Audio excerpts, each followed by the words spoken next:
নুসরাত তামান্না ঐশী মিম, তোমাদের একটা কথা বলতে চাই।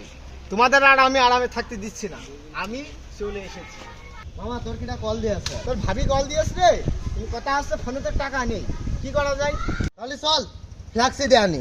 চা চাইছি কোন সকালে বুঝলাম না, চাটা দিবি না নাকি বাড়ি চলে যাবো নাকি ভাড়া? পানিটা গরম হচ্ছে, হিট হয়ে নিক, তারপরে দিচ্ছি তোমার চা। ভাই এ তাড়াতাড়ি হলে ফ্ল্যাক্সি লোড দেন, যদি 20 টাকা মোবাইলে তাড়াতাড়ি 20 টাকা রিচার্জ কেটে দেন। হর বাবু, তার দোকানে কি ফ্ল্যাক্সিলেট হয় নাকি? তুমি ফ্ল্যাক্সিলেটের দোকানে যাও। আচ্ছা ভাই ঠিক আছে, আমি গেলাম। ওর বাবা তোমার চা তুমি খাও, আমি গেলাম বাড়িতে।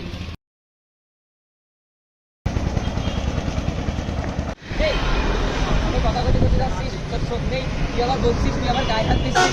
সকাল থেকে চাটা খাইনি, পরবর্তী এখানে এই শালা, তুই কার গায়ে হাত দিলি?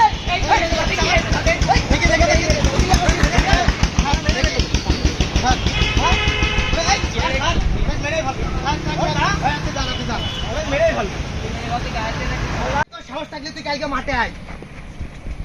কালকে মাঠে দেখা হবে, তাহলে আয় দেখ মানে কি করতে